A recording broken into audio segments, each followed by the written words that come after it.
Welcome to Strictly Creative, where we speak to artists, creators, dreamers, and supporters of all things creative. In this episode, we sit down with actor and performer Cassel Miles, the creative force behind Josiah, a one-person play that tells the remarkable and often overlooked story of Josiah Henson. Born into slavery and brutally enslaved for 41 years, Josiah Henson escaped from Kentucky to Canada with his wife and 4 children in 1830. In Canada, he founded a community for freedom seekers, the Dawn Settlement near Chatham, Ontario, and became a religious leader, educator, and conductor on the Underground Railroad. His 1849 autobiography would go on to inspire Harriet Beecher Stowe's Uncle Tom's Cabin, a book that helped shape the course of American history. Yet despite his profound impact, Henson's name remains largely uncelebrated in Canada. Josiah was originally co-created by Cassel Miles and Charles Robertson and written by Charles Robertson. In our conversation, Cassel reflects on his journey from a young dancer in Scarborough, Ontario, to performing with Les Ballets Jazz du Montreal, the Stratford Festival, and later discovering his true calling as an actor. We talk about rediscovering passion, the creative process, and why telling Josiah Henson's story is a vital act of remembrance for Canadians today. Please note that some portions of this interview may sound slightly altered. Minor edits were made to counteract wind interference and other background noise to ensure better audio clarity. You're doing a solo performance, a one-person performance on stage. Does it get lonely up there? Lonely? No. The characters I create fill the space. So it's not me, Cassel, doing it. It's whoever I'm embodying at the time, be it the slave master, Isaac Riley, be it Josiah himself, the narrator. It's not me. I am transformed into these other people, and they fill the space. And that's a wonderful thing. I get feedback from people that they seem to see more than one person on the stage. So no, I'm not alone at all. I'm glad you mentioned that, because the fact that people see more than one person on the stage, and you mentioned energy. You know, that energy. Elaborate on the energy in your performance when you're on stage. What do you feel physically? Because you dance, you move, you take up space when you transform into all these different characters, not just your body, but your voice as well. Speak to us about the energy that moves through your body when you're up there. So this is a great question because it speaks to the technique I'm training in, and I recently received my certification in, called the Michael Chekhov technique. So Chekhov differs from Stanislavski method acting in that method acting wants you to use your personal life issues, experiences, go to yourself to create the moments. Chekhov teaches to use exercises to create sensations. So Chekhov developed a set of exercises that are designed to create sensations within the body. The sensations lead to feelings, the feelings lead to emotions. Now, at the center of all that is exactly that, the actor's ideal center. So exercises to warm up, which I do as well every night, and also practice in my studio at home. It's like doing scales for music or doing bar for ballet, which I did years ago, but I do it every day. So I get used to what it feels like to have this actor's ideal center, this energy center within. This activates everything. So when I finish the show, I'm very tired. When I finish 2 shows, I'm extremely tired, but it's not me.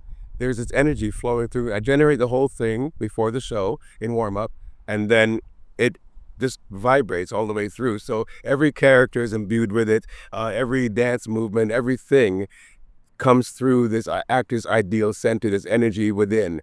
And then at night, I can just, have a gin and tonic and forget about it.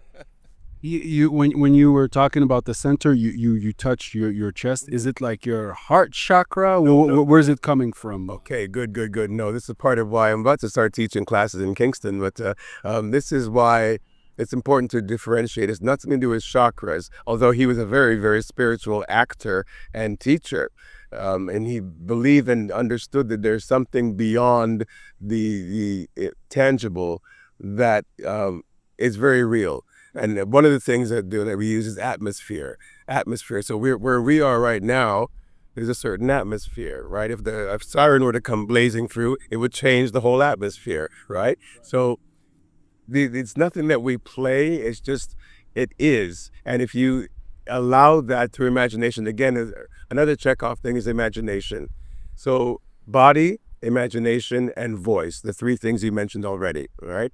And the voice work comes through who is being portrayed. So certain sensations I know to create the character, and those sensations create the voice. So the whole thing. So it's completely transformed. It's a wonderful acting method because it's protecting the person. My person is not affected. And It's not effective. no, it's not. This is the problem that was found with the method, Stanislavski's method. By the way, Chekhov was the best student of Stanislavski. They worked together and they were creating this together. Stanislavski encouraged Chekhov to create his own technique. And they differed because Chekhov realized, don't use you, create something new, right? Create a character, step into that character, and then leave it alone at night. In fact, But if you don't mind me asking, how do you separate?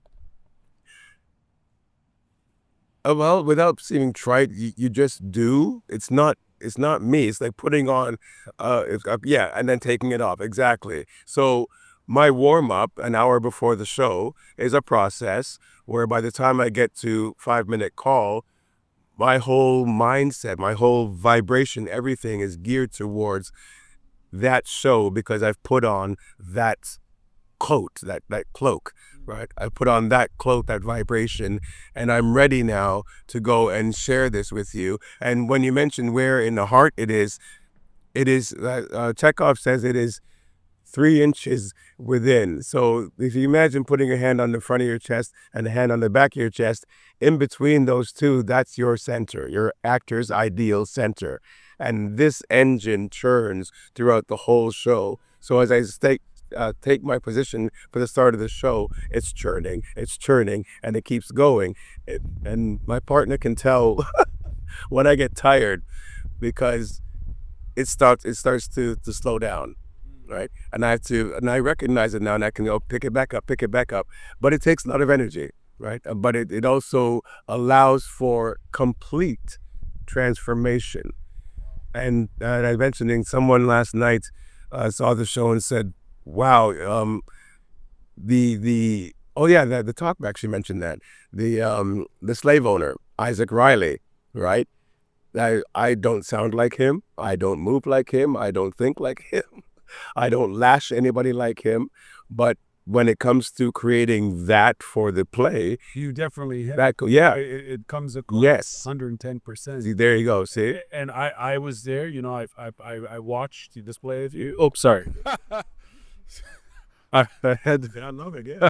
I was there, and I when you transform into various characters, and in fact, when you're doing, there are moments where you're capturing. Well, I mean, there's a lot of trauma in the play, obviously. One traumatic scene in particular is when the mother loses her children, and that scene was it was quite hard, and I mean it was hard, but it was so believable. And why I ask about energy as well is in those moments when you're portraying those characters, and that separation, and you don't see the crowd, you don't see the reaction. How do you remain composed? I'm in the zone. They say, once I put that cloak on and I step on that stage, it's another thing called crossing the threshold. So where we are now, we are in ordinary world, ordinary life, our ordinary selves. When I step on stage, I'm not my ordinary self. I'm something much bigger than me. And I have to be bigger than me to affect you, right? So my energy of me alone must be big enough for all of you in the audience. Each one of you must feel it. Director Jim Gerard, when we started working on this last September for the show at the Alumni Theater in Toronto in February, Black History Month, he kept saying to me, talk to the eye, talk to the eye. And I misinterpreted thinking he meant, and I've told this joke, thinking he meant talk to like the letter, capital letter I. I saw that and I thought, talk to me? Talk to the I? I was very confused. So I'm reading more about Chekhov. I'm reading more books. I'm reading more about his technique. And one of the passages from a director of his said, talk to the I-E-Y-E. Oh, now it makes sense, because earlier iterations of this show is completely different than its original introduction, like 2019. And in earlier iterations, we didn't have the lighting, so I've been doing it in like the YMCA or college or Janeo school, high school drama groups, and we tape out in 12 by 12 square. There's no lighting, and I'm looking right at you, right? I can see you, so I'm telling you the story.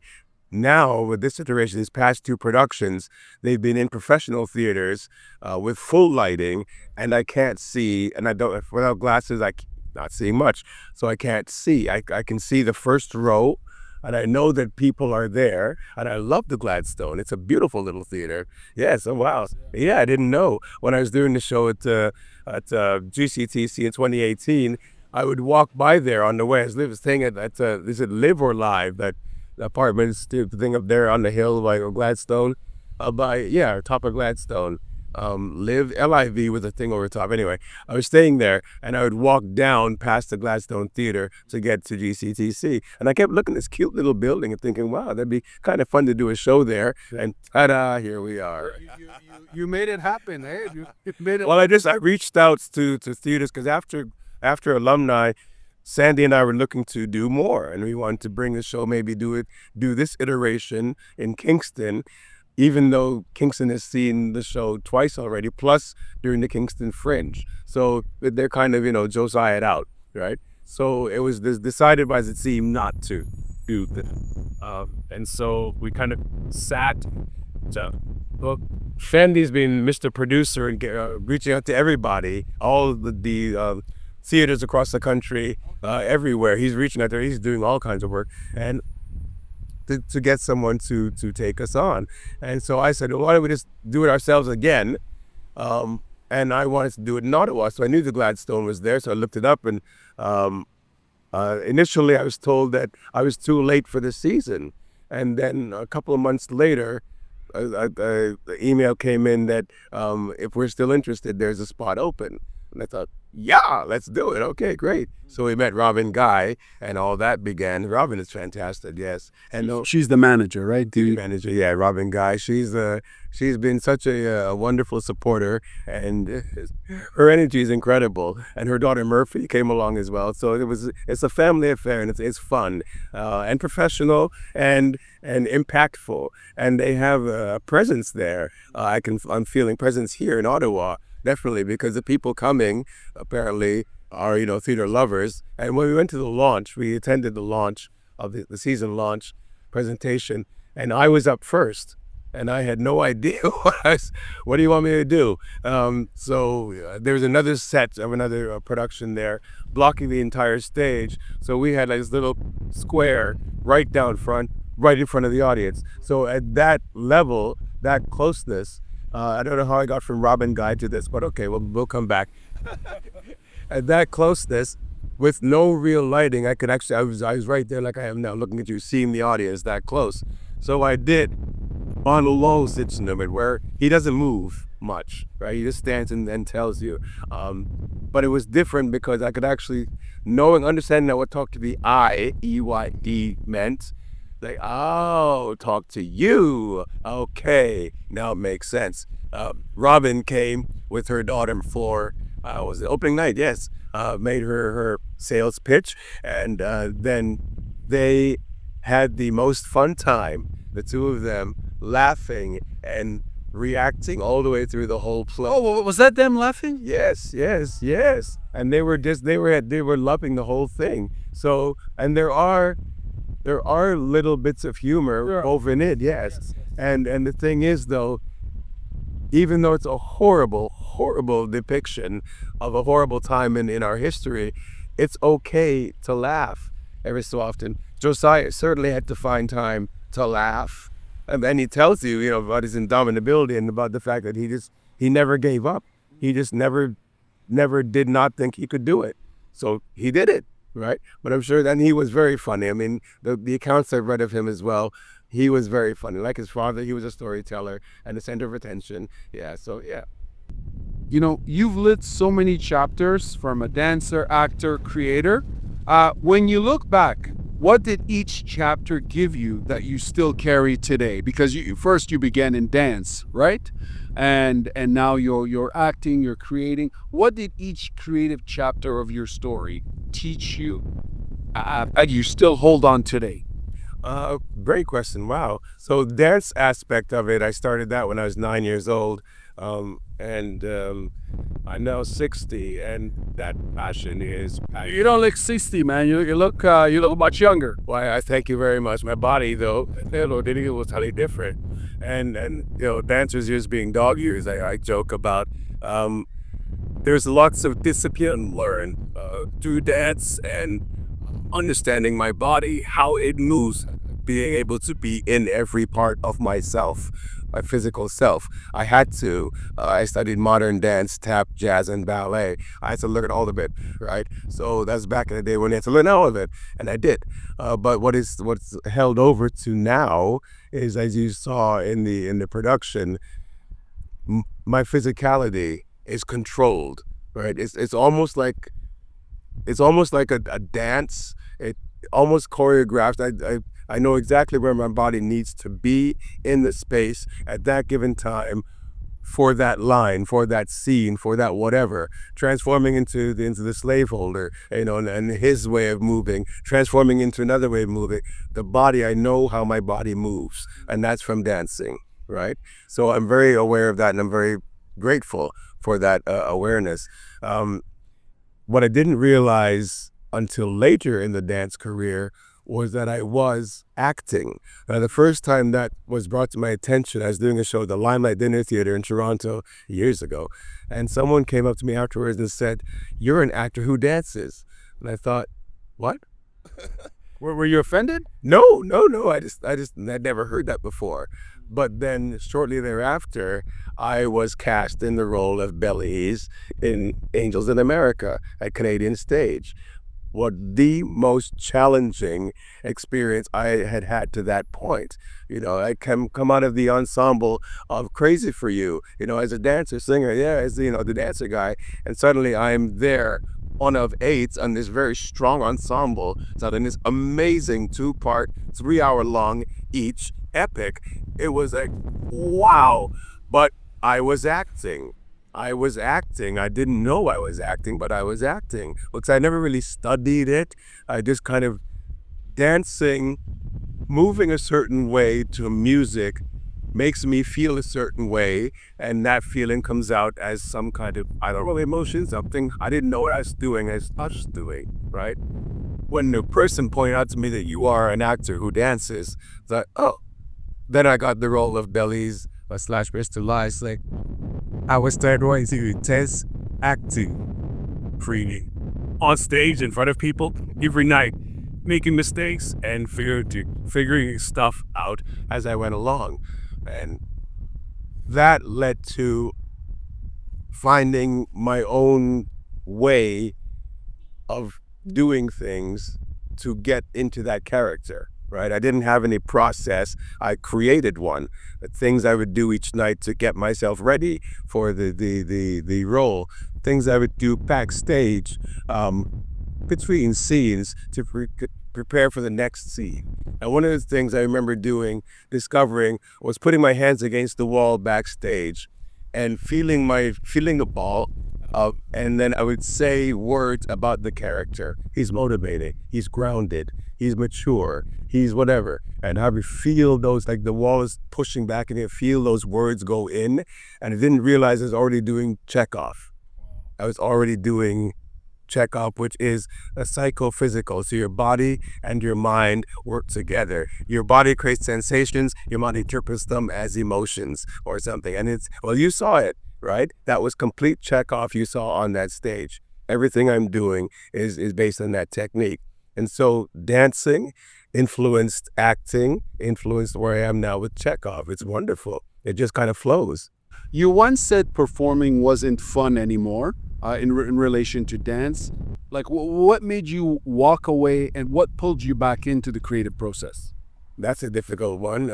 If you don't, we don't have to go. It's part of the reason for why I'm doing Josiah now. So it's a very good introduction to that. When I said that in backstage at the Randolph Theater in Chicago during the show Fosse, I said that to the stage manager, and I was warming up, and just the passion had gone. There was no excitement about the show coming up. There was nothing. And I thought, wow, this is not fun anymore. That's the first time I said it to myself or said it to anybody else. Shortly thereafter, when I came back to Toronto, I decided to not act for a bit and just get a real job and do something else. I gave myself 6 months. And for 6 months, I worked in some kind of hotel, concierge thing. And then an opportunity came to be in a production called The Adventures of a Black Girl in Search of God by Janet Sears, which was happening at Harbourfront. And so I know a lot of the guys here is so I was I had a good reputation going starting out, which I didn't realize in time. So I got cast in the ensemble. Didn't want a role, didn't want a responsibility. I wanted to go back to the basics and see if I could find the love again in theater. And I was with friends. We'd all dance together. We'd all, play together as with friends. So it should have been a good experience. But over the course of the time, that depression began again, and it worsened. And then during one of the shows, and we were being the river, so there were a bunch of us downstage in front of the stage, between the stage and the first row. This on our knees, bent over, our arms undulating as the river, right? And I'm undulating away, and I feel this weight, this dreaded, awful, heavy weight coming down and consuming me, and it terrified me.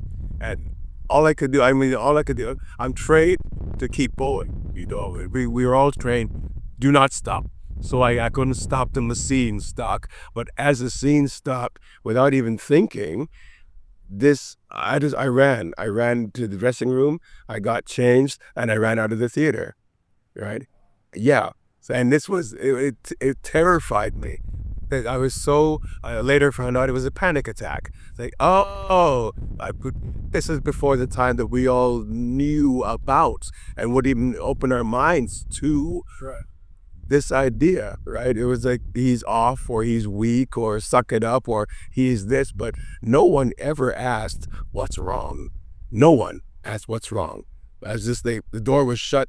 I mean, the thing I say to people, No one asked after the incident, or in general, or before, in this performance space during practice. No one ever. It wasn't a thing back then, right? Now we're aware. Mental health, yes, yeah, and so we should be, yeah.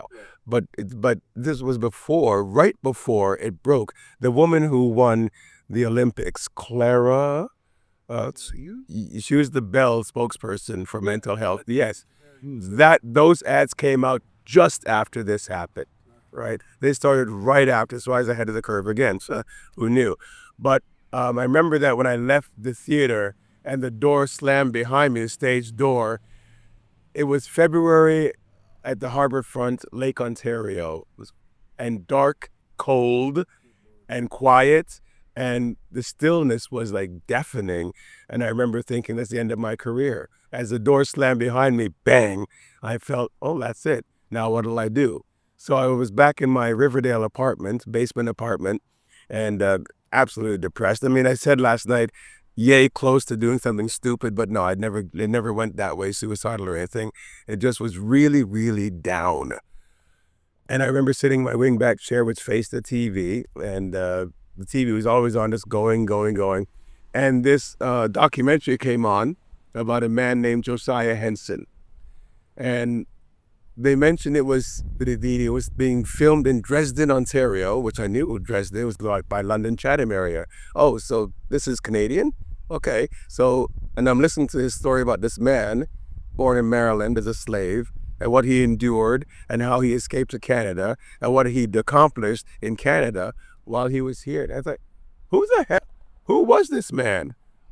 I went through all of the history stuff for school in Ontario, and I'd never heard that name, right? I remember one module of history which dealt with Black history, and it was, of course, Frederick Douglass, Harriet Tubman, Dr. King. Malcolm X was the bad guy, but didn't say why, kind of thing.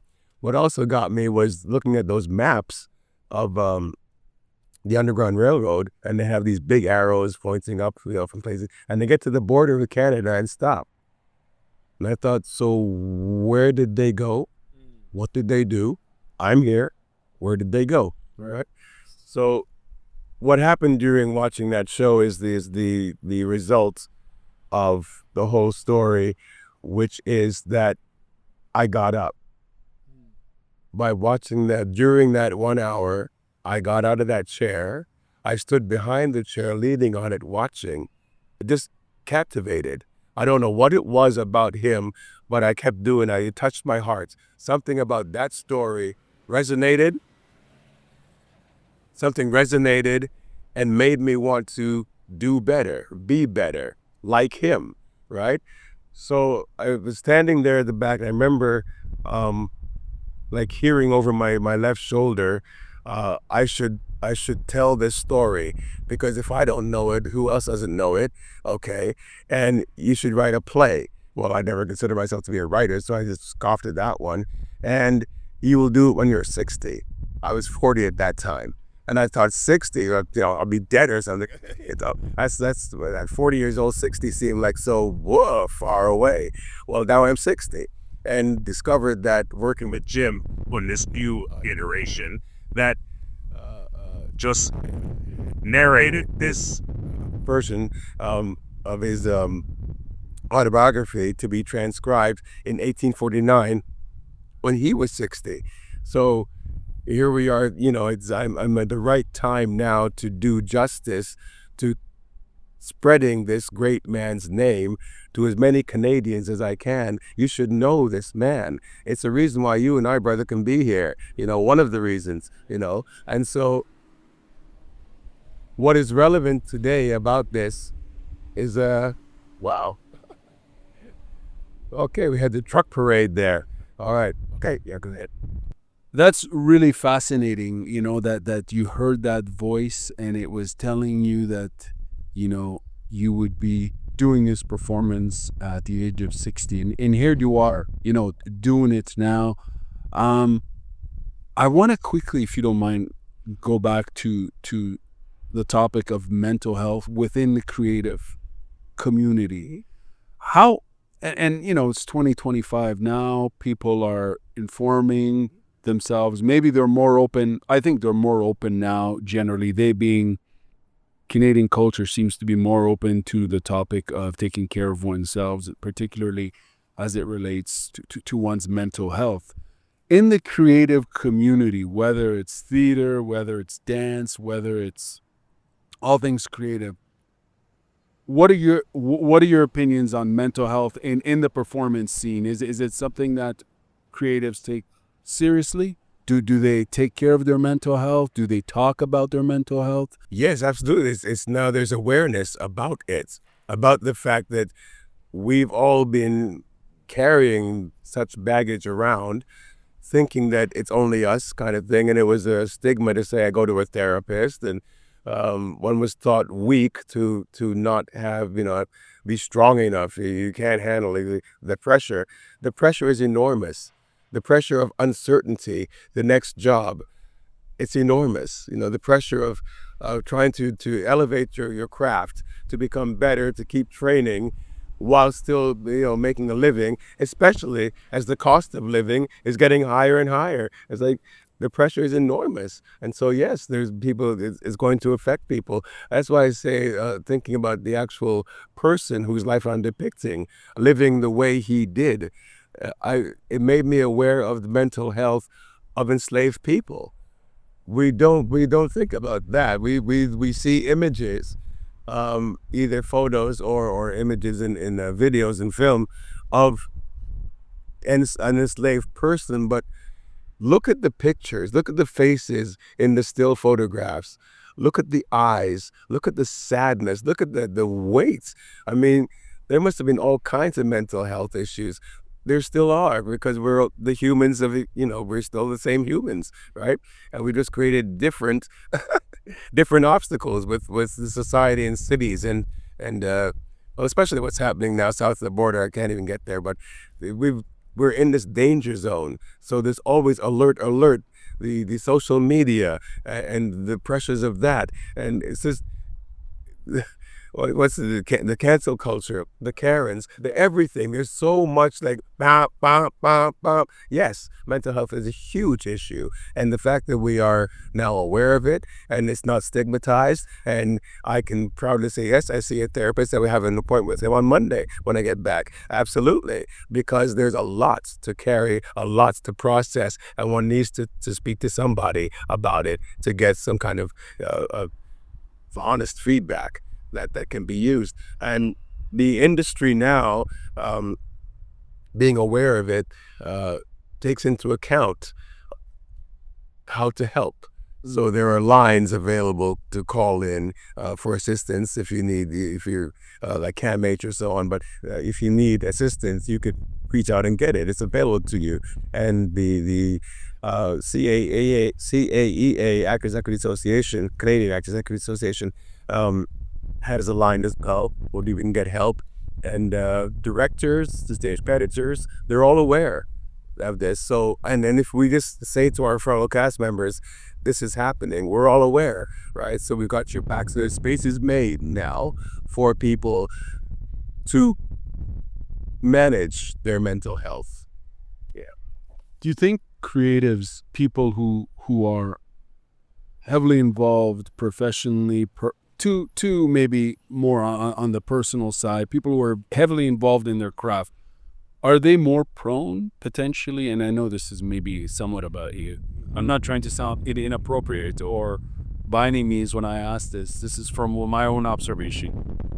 Are we as creatives maybe more prone to undiagnosed mental health issues, but potentially just due to some of our creative practices and some of our rituals that really, whether you're writing poetry, whether you're acting plays, performing, I don't know if there's any study on this, but from what you've observed, do you think creatives potentially, I don't know if I'm framing this right, so pardon me, but do you know what I'm saying?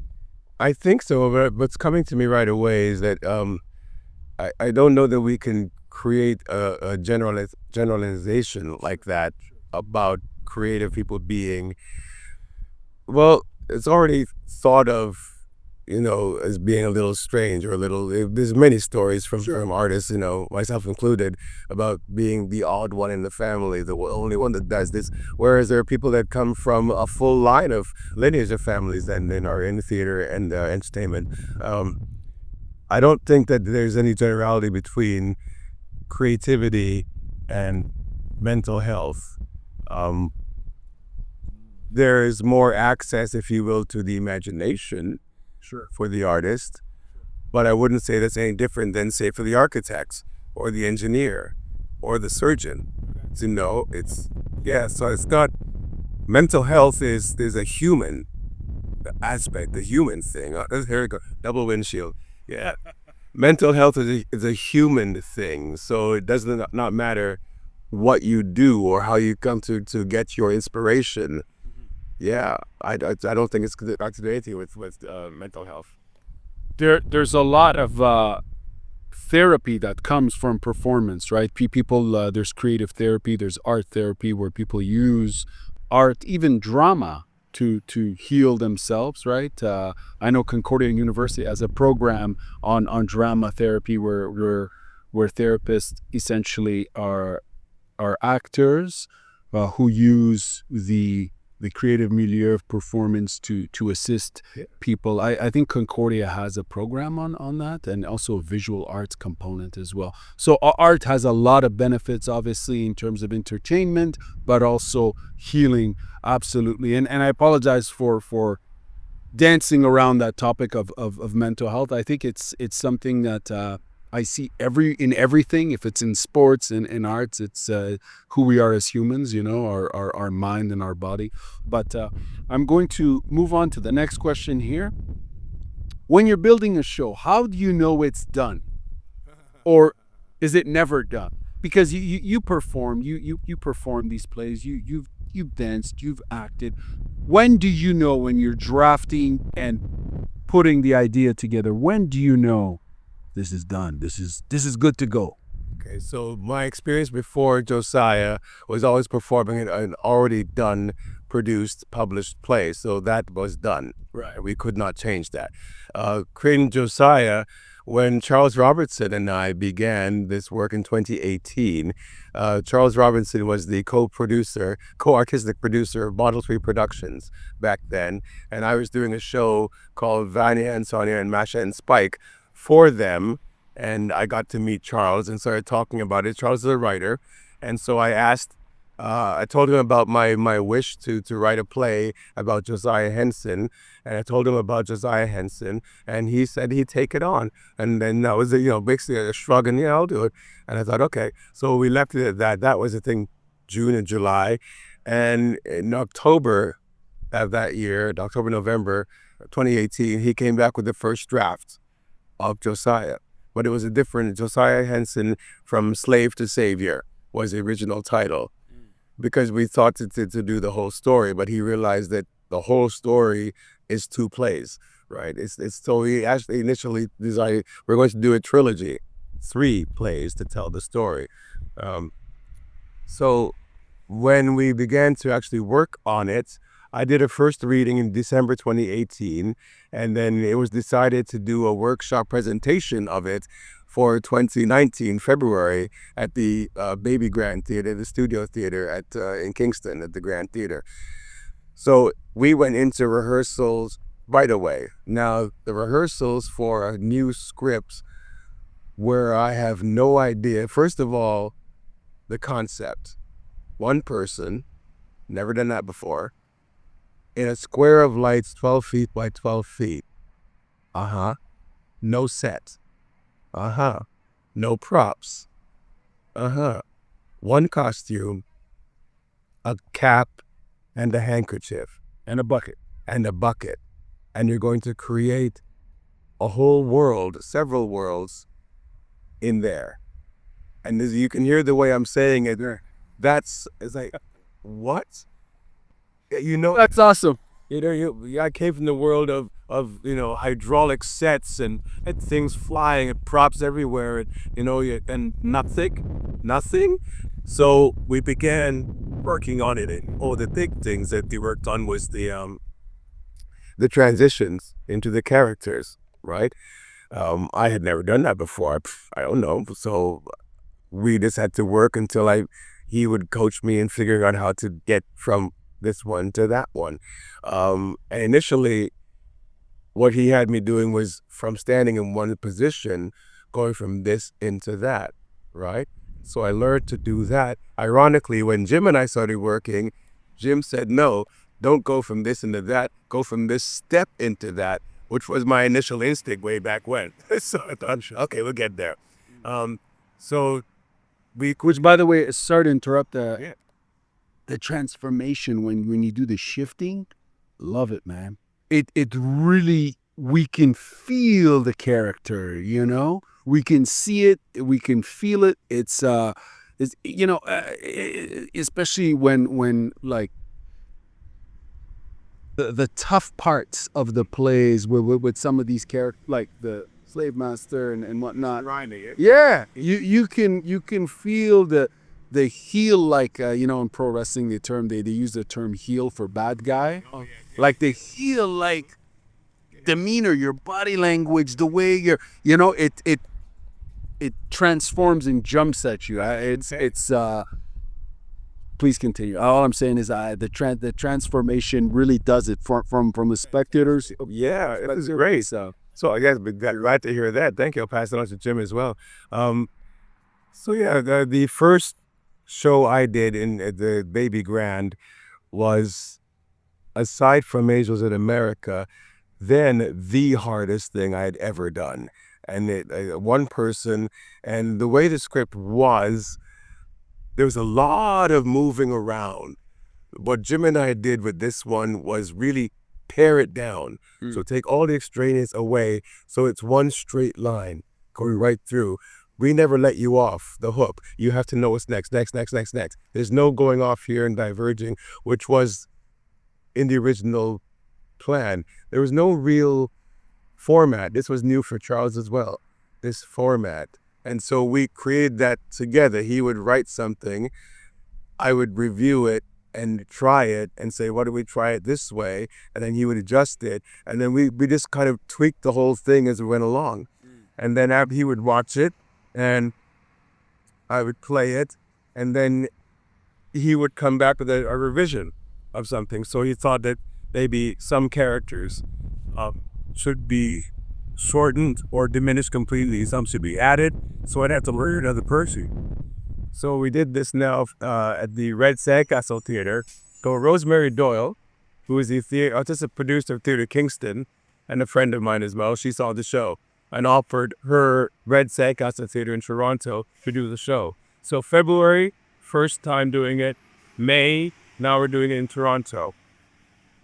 So it was better to get used to running it, but it was still very difficult because the story wasn't, we didn't know it yet. The story wasn't quite refined. Okay, so to speak to the question you asked, how do you know when it's finished? It wasn't yet finished. So Charles went back and did some more tweaking and came back again.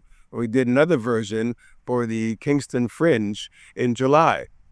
Except Rosemary, who was running that, had this idea to call it Book 1 and Book 2. So I would do the start like Act 1 and the Book 1 and then Act 2, Book 2. But on the days when I had to do Book 2 first, it was very confusing, right? Because I can't jump into the middle of the story. I didn't know the story well enough yet to know exactly where to go. But now, when we're doing like the cue to cue technically, and they say, they give me a line from the play, where are you there? I know exactly where I am. Where does it go, right? So that's another version of the play. Then he went back and did some more revisions, and we did the one-off at the grand main stage. There was the YMCA, Sheridan College, a stint at the Josiah Henson Museum in Dresden, did a couple of scenes there. But all the way through, every time we did something, there was a change, there was a tweak. It was never finished. So in 2020, by the time we got to Orangeville, setting up for that in 2021, over that summer, Charles and I worked rehearsing, and there were things added that had no business being there. There was a rap. There was a modern dance section. There was like a rap as in rapping? Rapping, yes. I was rapping. I would take some of the section and rap it. There was a whole mother losing the children was a whole modern dance section. Wow, a la Marseille. You know, it's we're trying to go back into everything I could do. I put everything I could do into this show. What ended up happening was a very weighted and clunky Act 1. And then Act 2 kind of went up. And then I hated, I came to resent the show. Wow, it wasn't his story. It was trying to showcase me. And I thought, no. So when we put the relationship and the play to rest in 2022, I thought we'd done it. That we're not going to do it anymore. I did it one more time like that for the Limestone District School Board with their kids who had done it for the year before. So one performance of that for all the schools to come, and that was the end of that. In 2024, I'm doing a play, Theater Kingston, called Bakersfield Mist, and Jim Gerard is directing. Jim Gerard is a theater legend in Canada. one of the founders of Theatre Passepartout in Toronto, 1971, and a force. Still a wonderful man, a wonderfully creative force, and I benefited greatly from working with him in the rehearsal period, September until February last year, and he came back for one day before this production just to have a look and tweak things, and his notes were invaluable. They always are. So during the run of Bakersfield, one day in the dressing room, Jim approached and said, "You should do Josiah again." And I thought, no, I'm done with Josiah. I don't want to do that. And told him why. He's uploaded his he'll produce it. What? And he thinks it has legs. It should go on tour across the country. Wow. What? Okay. Only problem is that Charles and I had a falling out by that point, and weren't speaking to each other. So Jim would be the go-between. Jim was to Charles an idol of some kind. He spoke about him all the time. And Jim saw both of the iterations, plus the Fringe, I think, the Fringe versions, and thought the show was good, but it was, So he would be the go-between between us. So we finally got a contract signed, right? Charles assigned us the rights to do the show. He would have nothing to do with it. He gets his 5%, I get 5% because we both co-own the show.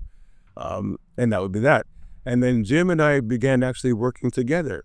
He didn't want to, he didn't have time, he said, but then he began making time. And we would spend hours in Anne-Marie's Bottle Tree studio, her little studio theater at the top of the St. Andrew's Church in Kingston. And we would spend like 3 afternoons a week. That's what Charles and I did. But this time we were taking all the stuff out. Everything that had nothing to do with the story, out, refining. And just with Jim and I alone, I had the master copy on my Google Docs, and I would do, he would do his corrections, send it to me. I'd insert the whole thing and then, reissue a new one. I don't know how many versions of that. I thought we'd done it, and then we go and rehearse and think, nope, got to change that. So even that never stopped until like maybe a month before, 3 weeks before the alumni show, when finally we said, okay, that's it. January 25th, that was it. January 25th was the last one. We said, that's it. No more changes, that's it. Because we also had to write a whole new ending.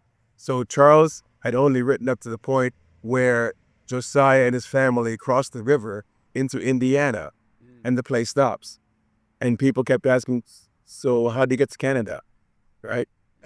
And so Jim asked the same thing. And so I wrote the ending. I know the story, so I wrote the ending, right? I'm working with Jim to tweak it and hone it. And then we had the full play from when he starts his first memory to when he arrives on the shores of Canada. Boom, the play's complete. And that, we're not going to touch it again. Actually, Sandy and I, in rehearsals in my home studio, found some like changes of words and just little minor things because I'm saying it, and the character is coming out as saying it, and the way the character says it makes more sense than the way it was written, if that makes sense. So we changed it to that kind of thing. But as typing that, the play is now done. This iteration is what will be presented from now on. Done. No more changes. A couple of more questions. I'm curious to know, what's the reception been like for the play? And if I can ask a follow-up, the vision of taking it across the country, is that doable? What would it take for us to see this coast to coast to coast? Because it's telling an incredible story about an incredible human being, and people need to see this, right? So what will it take for it to go across the country? I mentioned earlier, Sandy McFadden, the producer, co-producer, has been sending out letters, emails ostensibly to every artistic director of basically every theater company across the country, and saying just that, yeah, we'd love for you to take it on. What it would take is for a theater company to present the play, produce it. Here it is. We have the rights to it. Here, produce the play, put us in your season, 2-week run, 3-week run, put us in your season. That's all it would take. And if one begins, Theater Orangeville did during COVID, we fit their bill because there's no set. There's just me and a bucket, as he mentioned. There's just me. There's nothing but me, right? And the sound cues. We need a computer with sound cues and lighting, but it's easy to set up. There's no load in. It's easy, right? And so all it requires is one company to take it. Yeah. Reach out to us. Taza Rich Productions. Yeah. Reach out to us and hire us. Buy the show. Yeah. If people reach out to these theater companies as just inquiring, does that what does that do in terms of, does that help? Well, this is the thing as well to remember. The people I'm staying with now, David Frisch and his wife Kim, we were talking about that this morning, that it's like steering a boat or a ship. The theater companies plan well in advance, right? Okay. So we can reach out to them now, and we'll either get no response, but doesn't mean they haven't seen it, Right. or we'll get a response they're not interested right now, or they'll want to know more about it. One wanted to have a script send us up, a couple of them, so we did that. But we know that what we're doing now might not bear fruit. I mean, Josiah says that, bear fruit many years later. It won't happen until 2027, but that's okay. Yeah, so we're willing to wait. But I think, though, and you've mentioned as well, and people, the reception, the first part of the question you asked, Yeah. the reception, both of the alumni and here, has been extraordinary. And it every single time surprises me. I can't see the audience, as I told you, until the very end. I finish that last bit, the light's in my face. I'm right downstage in front of you all. Then I step back into the space, and the lights come up. I can see you, and the applause begins. And the applause is on its feet at every single time. And I'm like, wow. And last night was exceptionally wow, because there were friends there who had seen it before in Toronto, and they were like, wow. But it was there. That speaks to the impact of the play on the people. If the house is dead quiet, you can hear a pin drop. And then I didn't understand at first. I thought they hated me. They're not listening. No, well, they're listening. Oh yes, very much so. So focused and intent that nothing else matters. Everyone in that space is focused on that story, not me, the story. And that's important. It's not about me and my ego being whatever. No, if it was that, I'd be a little snowflake and melt and run off and go hide in my basement apartment again. No, but as Josiah, embodying that character, we're all there, just connected. It's incredible, yeah. And then the response, every single time, even with 5 people, we had 5 people in the audience, your one show in the alumni, and they all stood up. And they were not sitting together. So I was like, wow, okay, yeah. How do you feel at the end? You mentioned earlier on, by the end of your performance, obviously, you've given us 200%, so you're physically tired. But how is your spirit feeling at the end of the play, at the end of the performance? Wide open, and that's the exact feeling. It's one of the Chekhov things is a psychological gesture, and that is if your body does something, you get a feeling on that. If I open my arms like that, I feel like, and you feel this thing coming out. And that's what I'm doing when I turn to you and say, that was my father. And I start talking to you, that is what's open to you. I'm giving you his story, right? All the stuff happens in between. And at the end, I am free, which you'll see. It only be spoiler alert. At the end, though, everything is relaxed. Everything is open. And I am now relaxed because my job is done. I've done my job. Now it's up to you, and the lights come up, and you tell me by your reaction and your applause that you enjoyed what you just felt, experienced, and that makes me feel relieved. And that action right there is just open. So my body is physically tired. My spirit is actually just sated. Yeah. So enough to go on and do it again the next night, but I need to go and rest my body physically because I can't push through. Otherwise, you spoke about the authenticity of the transformations. If I pushed through them, they would not ring true to you. Like if I wasn't present enough to be present in my body with full strength, they'd be false. Yeah. I know that because it's already happened. That's I know. Don't do that again. How do you guard and protect your energy from and kind of cultivate a certain balance? How do you do that?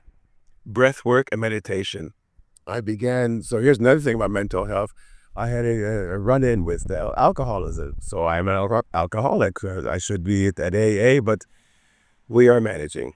And so during that time, I had to go to rehab, and I discovered meditation, right? It was there that we had to do it. Now, I knew about it before, but I never probably practiced it, right? When I began to prepare for the alumni show in February, September 1st, I set that date for myself, and I began doing breath work. I found this online YouTube. It's called Breathe with Sandy. He looks like Jesus. The long hair. He wears no shirt, the white pants. He's on a beach or some exotic place. He's in, cross-legged pose, and he's very Zenish, but he's so cool. And I love his videos, right? These all varies from 5 minutes up to an hour. He gets Breathe with Sandy. Great music, great location, his voice. It's wonderful. So we began to do that every day. Couple that with meditation, and then later on adding in the daily practice of the checkoff exercises. So there's 3 exercises that I do just to get that into the body. And once I'm in there, now ready to go. So it's daily care. That's just really caring, grounding daily. So the breath work is really, check out Breathe with Sandy on YouTube. He is amazing. And you ground, and it goes right in, and the whole body vibrates. And you can feel all parts of yourself. So you know that you are here, right? So I don't need someone to tell me. I'm almost shielded in a way, because everything is connected with it. I'm connected with it. So I'm here. So I don't need anyone else telling me what they think I am or where I should be. It doesn't affect me, right? So I can hold on to that. And that, I know I was saying that at breakfast this morning to the folks that, whatever happens by 4 o'clock in the day of a show, change. Okay, mind shift. Nope. Showtime. Show mode. And then I start thinking about what I need to be energy-wise to give you all more than you expected, right? So, so, the whole day is fine until it's time to work. And then as soon as that's done, time for a drink. Why not? Man, it's incredible. I think as consumers of all things creative, particularly in the performance arts, I think we may take for granted how much energy it takes to do what you do day in, day out, especially as a solo performance. You're performing here in Ottawa for, I believe it's 5 nights. It was, yeah, 7 shows, yeah. Okay. So August 19th through 23rd. Yeah. 2 shows Wednesday, 2 shows Saturday, 7 shows total. Yeah. 3 to go. It's incredible. It's like an endurance sport. It's just fascinating, to be able to push through that. I know you're probably hearing that and saying, "Hey, it's my profession. This is what I do." But I'm like for the everyday person, I don't think we can fully grasp how much energy that takes and balance, to If I may, sure. One question I keep getting is, how do you memorize all those lines? And that's a skill as well, and also muscle memory, a muscle to develop. But this story I know so well. I know this version especially so well. I know exactly where I am at every time. So sometimes when my mind does go away, and I do like miss a line, and it just goes. But I know where I am. It could bring it back. Right? So yeah, smart.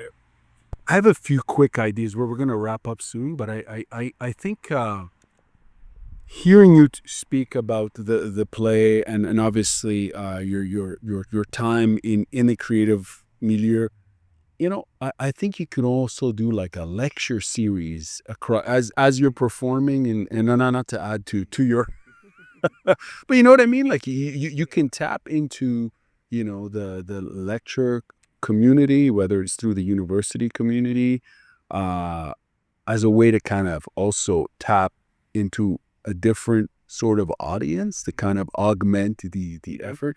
But just from meeting you today and interviewing you, you're a fascinating person, and I'm thinking to myself, you would make a very interesting documentary.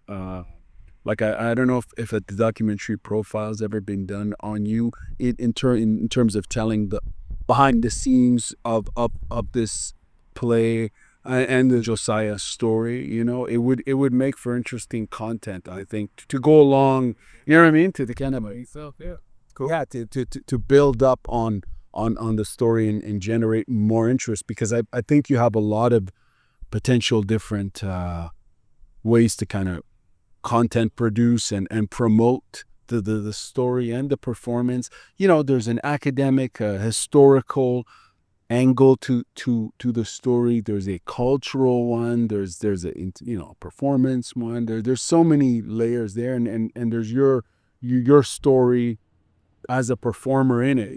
So it's an interesting initiative, like telling this story, because it's a very unique Canadian and American story. Sorry, actually, one question I wanted to ask: has the idea of performing in the U.S., like performing this play in the U.S., has that happened? Is that something you would? Idea is there, but the idea is definitely there. But right now, giving them no, sure no. We don't have to get into that. I totally I think people would understand. As to But- lecturing, yeah. No, as to lecturing or doing something more with this is where the Chekhov technique teaching comes in, because I use Chekhov technique to create this show.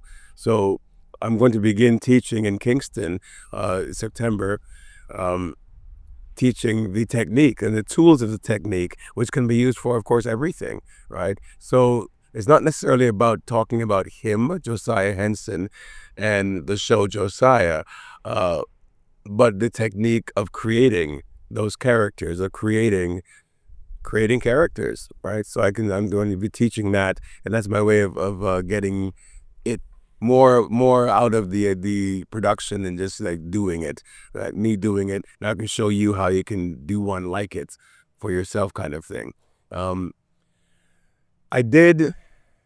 I was brought on to talk at the YMCA one year about Josiah, which I can do.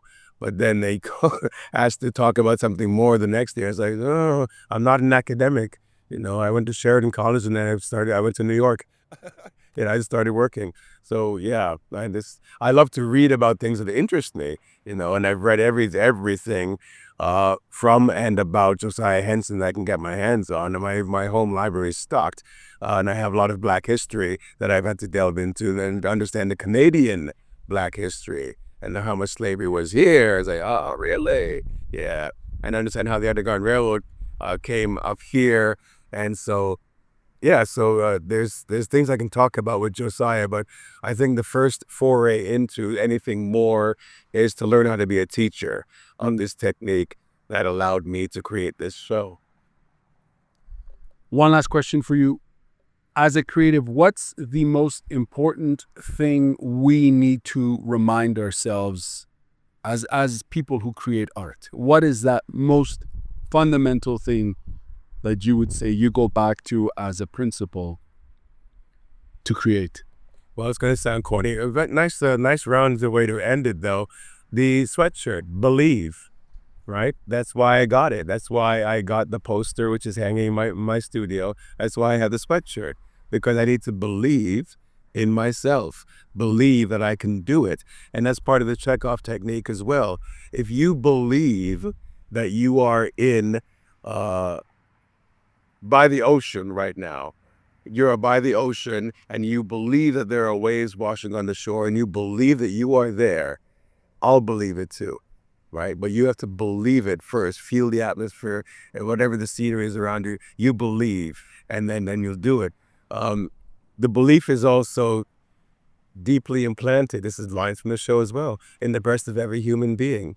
So you know what your creativity is. Trust it, believe in it, do it. Yes, be your creative self, right? If you need to know who that is, go inside and ask. This is where meditation comes in. This is where breath work comes in. You get inside, you're grounded, your whole body is enlivened. Now ask the question, what should I do? And follow the action, right?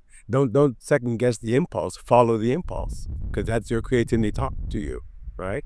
So even today coming in, Sandy gives me notes about the show because he's watching every day, right?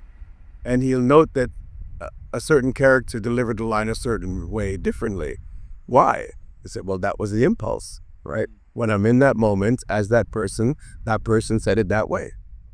Okay, that's it. So you're not restricted. And that's what Chekhov as well teaches, where you're so in tune with your body that when an impulse comes in, you can react. If you're not a dancer, you're not an actor, you're not physical, you're writing or you're painting or whatever it is, the same thing, that creative aspect, right? Ask yourself, what?